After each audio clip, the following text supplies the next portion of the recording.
Assalamualaikum warahmatullahi wabarakatuh. Alhamdulillahilladzi arsala rasulahu bil huda wa dinil haq lidhirahu ala dini kullihi wa kafa billahi sahida. Pemirsa, ada pertanyaan dari seorang teman sekumpulan obrolan di KS Club, di mana pertanyaan itu, mengapa Nabi Muhammad selalu didoakan agar selamat, yakni dalam bentuk harus bersolawat. Itu berarti kan Nabi Muhammad belum selamat. Nah, perlu dipahami bahwa yang biasa beranggapan demikian pada umumnya orang-orang Nasrani. Dan pertanyaan ini merupakan sanggahan mereka yang biasa mereka lontarkan saat debat lintas agama. Namun kita maklumilah, memang sebatas itu pemahaman teologi para pendeta mereka. Dan di kalangan para debater Islam sendiri juga sudah berkali-kali menjelaskan dengan gamblang.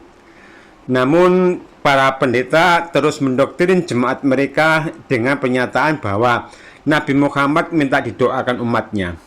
Kalimat ini diulang-ulang para pendeta untuk meyakinkan penganutnya bahwa Nabi Muhammad belum selamat. Makanya beliau minta didoakan. Satu-satunya Nabi yang sudah selamat adalah Yesus, yang sekaligus menjadi juru selamat bagi umat manusia. Begitu doktrin mereka. Pernyataan itu tentu lucu. Di samping para pendeta tersebut memang kurang paham dengan teologi Islam, pernyataan mereka di atas kontroversi juga. Bagaimana mungkin satu sisi Yesus mereka anggap nabi, tapi di sisi lain juga dianggap Tuhan mereka. Nah, di sini saya coba kembali untuk menjawabnya agar sanggahan itu tidak menjadi fitnah yang akhirnya menjadi keraguan bagi kalangan umat Islam yang masih awam. Pertama, terdapat sangat banyak dalil yang menunjukkan bahwa Nabi Muhammad SAW dijamin masuk surga, baik dalil-dalil dari Al-Quran maupun dari hadis.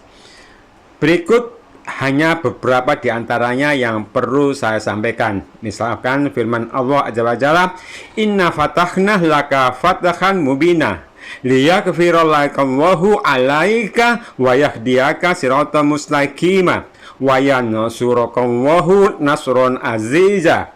Sesungguhnya kami telah memberikan kepadamu Muhammad kemenangan yang nyata, supaya Allah memberi ampunan kepadamu terhadap dosamu yang telah lalu dan yang akan datang, serta menyempurnakan nikmatnya atasmu dan memimpin kamu kepada jalan yang lurus, dan supaya Allah menolongmu dengan pertolongan yang banyak. Al-Fat 1-3. Nah, dari ayat tersebut telah jelas bahwa Allah Azza wa Jalla sendiri yang menyatakan bahwa Rasulullah Muhammad SAW telah dimenangkan dengan kemenangan yang nyata. Kemenangan yang nyata yang dimaksud yakni telah diampuni dosa-dosa masa lalunya dan dosa-dosa yang akan datang, dan ditinggikan derajatnya setelah dijamin masuk surga. Demikian juga pada firman Allah yang lain, "Wa may yuti'illaha wa rasulahu fa ulaika ma'alladzina an'ama Allahu 'alaihim minan nabiyyina wasiddiqina wasuhada'i wassolihina wa hasuna ulaika rafiqa dzalika fadlu minallahi wa kafa billahi alima." Barang siapa yang menaati Allah dan Rasulnya, mereka itu akan bersama-sama dengan orang-orang yang dianugerahi nikmat oleh Allah, yaitu para nabi, para siddiqin, orang-orang yang mati syahid, dan orang-orang soleh. Dan mereka itulah teman yang sebaik-baiknya. Yang demikian itu adalah karunia dari Allah, dan Allah cukup mengetahui. An-Nisa 69-70. Nah, pada ayat ini pun dengan jelas Allah Azza wa Jalla juga menyatakan bahwa para nabi, para siddiqin, para syuhada, dan orang-orang saleh, mereka itu semua dimasukkan ke dalam surga, dalam arti dijamin surga. Kalau yang menaati Rasulullah jelas Allah menjaminnya surga, apalagi sosok diri yang ditaatinya.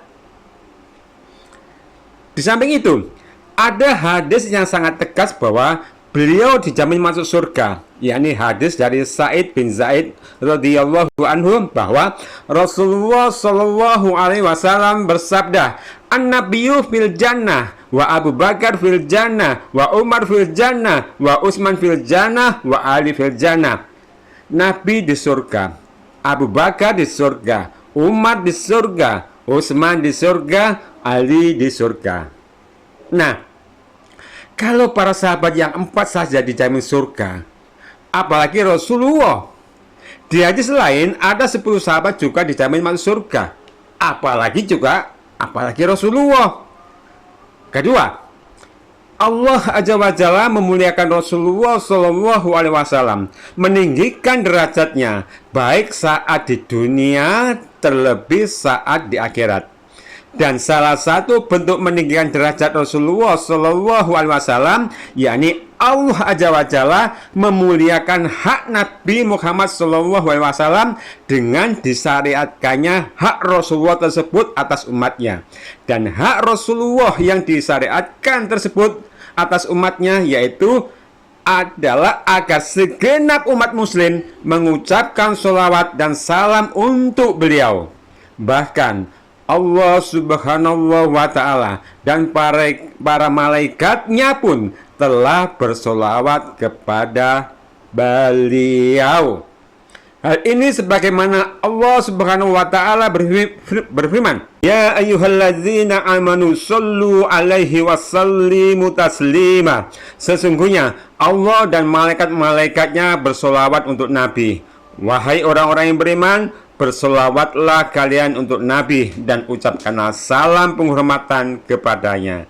Jadi makna di situ jelas adalah penghormatan. Jadi keberadaan solawat itu bukanlah atas kemauan umat Islam untuk mendoakan Nabi Muhammad agar Nabi Muhammad bisa selamat. Tentu sangat tidak. Tapi keberadaan solawat adalah memang sudah menjadi ketentuan Allah Azza wa Jalla sebagai bentuk Allah meninggikan derajat Rasulullah dari seluruh umat. Ketiga, kita mendoakan keselamatan kepada seseorang bukan berarti kita meyakini bahwa orang yang sedang kita doakan itu sedang dalam keadaan tidak selamat. Doa keselamatan itu sama saja bila kita menyapa teman dengan mengatakan semoga Anda sekeluarga sehat walafiat, misalkan begitu. Apakah bila kita menyapa demikian berarti teman kita dan keluarganya sedang dirawat di rumah sakit? Tentu tidak. Kita mendoakan dengan kata semoga sehat pada seorang teman yang kita telah tahu persis bahwa ia sedang dalam keadaan sehat, itu berarti bermakna ucapan doa penghormatan. Kecuali bila kita tahu persis bahwa teman kita itu dalam keadaan sakit, maka ucapan doa itu bermakna doa permohonan kepada yang di atas agar teman kita itu disembuhkan dari sakitnya.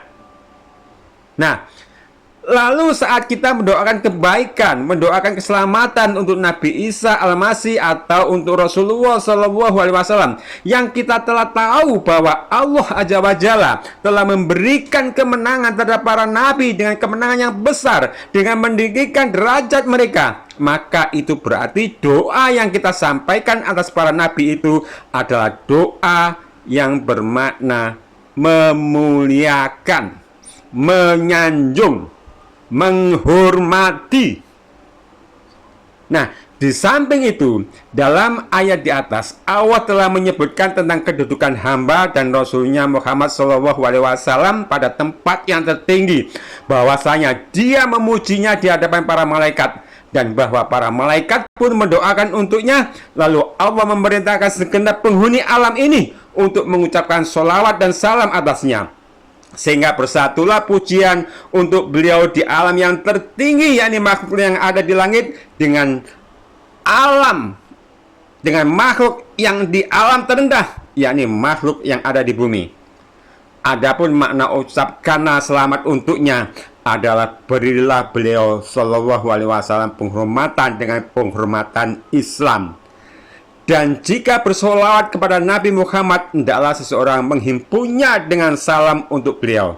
Karena itu, hendaknya tidak membatasi dengan salah satu saja, Misalnya dengan mengucapkan sallallahu alaihi, semoga selamat dilimpahkan untuknya, atau hanya mengucapkan alaihissalam, semoga dilimpahkan untuknya keselamatan. Hal itu karena Allah memerintahkan untuk mengucapkan keduanya.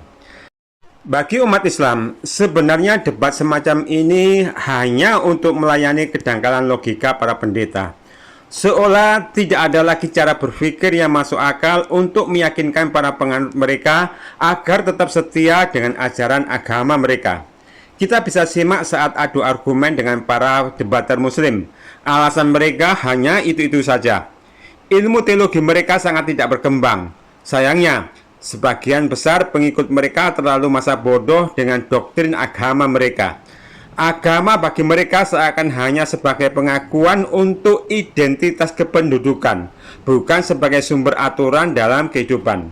Dan itu sebenarnya fakta. Nah, pemirsa, moga tanggapan yang saya sampaikan ini bisa menjadi wacana yang bisa membuka ruang pola pikir yang lebih objektif dan profesional. Subhanakallahumma wa bihamdika asyhadu alla ilaha illa anta astaghfiruka wa atubu ilaik. Wassalamualaikum warahmatullahi wabarakatuh.